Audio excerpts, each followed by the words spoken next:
John Maxwell said, "The fellow who never makes a mistake takes his order from one who does."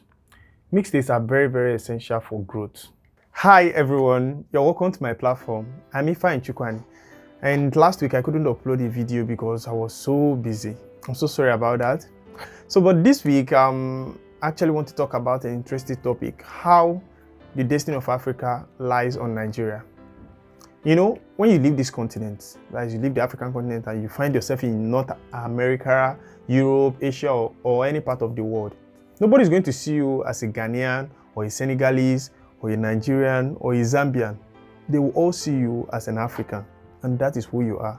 And then when you come down to Africa here, we'll talk about the largest economy. We're talking about Nigeria. And then in 2023, Nigeria is going to be having an election. So I decided to make this video to correlate how bad Nigeria has been doing or how well they have been doing, in contrast to how it's going to have some kind of ripple effect on other states in Africa. But before I proceed, I want you guys to know that the poverty of our environment is a product of our mentality. Just watch this video from Gambia. Honorable Speaker,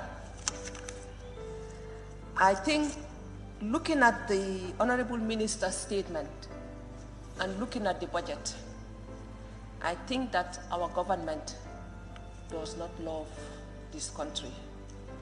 They do not have the feeling to nurture our children in this country. Honorable Speaker, $6 billion in salaries alone, not in administrative cost. Honorable Speaker, and we say we are a poor country. Honorable Speaker, the median age in this country is 19 years old. We should consider the life and the livelihood of our children. We should be investing in education. We should be investing in health rather than paying ourselves, feeding ourselves out of the poor people of this country. I will start with this August Assembly, Honorable Speaker. Honorable Speaker, to see the salary of the Honorable Speaker increased from 658 million to 658,000 to 1,560,000. I feel ashamed to call myself an honorable member. Honorable Speaker, I gave myself for service. I did not give myself for the poor people to feed me and my family. Honorable Speaker, when I saw this, I hope you watched the previous video. That was a Zambian lawmaker telling her fellow lawmakers to reduce the cost of governance in Gambia. I kept asking if a Nigerian lawmaker will ever do this. I doubt. Nigerian lawmakers are the highest paid in Africa, but only 10% or less annually are usually budgeted for our education. Nigeria does not have a revenue problem. What we do have is a spending problem.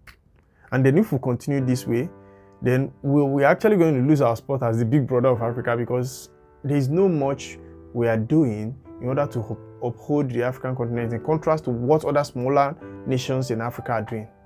Our problems in Nigeria is by design. I want to quote David Hundeyin.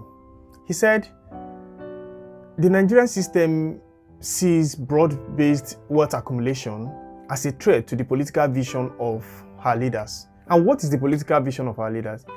They need Nigerians to be poor. Even though being poor or making people poor in Nigeria is even more difficult than solving the problem of poverty. Because, we have all it takes, the natural resources, the human resources, everything. But the Nigerian leaders prefer to have the people poor than to make them rich or allow them to grow by themselves. If not, we saw a land border that was booming with trade surplus. It was closed. We saw a remote economy that was brought about by the youth. They banned crypto and TransferWise. We have a kind of tech hub that was booming and was adding some points in our GDP by itself, not by the government. They went and put a man, Pantami, that knows next to nothing about technology just to kill it. So how many have they not spoiled? Anything that has the potential to uplift the Nigerian youth, the government will destroy it. This is why they have given us 3 recessions under 7 years.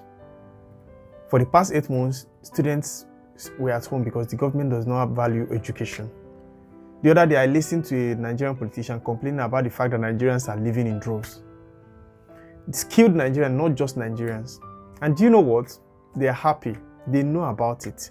They're happy with the fact that skilled and educated Nigerians, the best minds, are living in droves and leaving behind those that are not educated and poor. It is an attempt because they know the poor people and those that are not educated will be easily manipulated and used. So it is not like there's anything surprising here.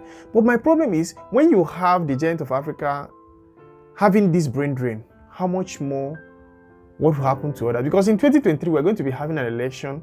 And then if the set of leaders we still have now continues for the next, for 2023, then Nigeria can never boast of being the giant of Africa because things will even get worse than as it is now.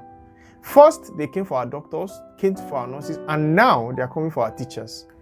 My biggest issue with Nigerians is that we are too resilient over the wrong things. If they push us to the wall, we fall inside the wall. It's as if there is no point where we say enough is enough. So I'm using this point to say let me put it this way, I'm happy for the Nigerian youth because they have actually made a stand. And they are sitting up and they're facing reality. And come 2023, the youth, including myself, have been able to identify one man out of every one of them, the person of P2B. We believe that is the one that can actually move Nigeria forward and actually liberate the rest of Africa. Because once Nigeria is making progress, or once Nigeria stands out, then the smaller countries that are dependent on Nigeria will also stand. So thank you for spending time watching this. Kindly like, share, and subscribe. Catch you up next week. Bye.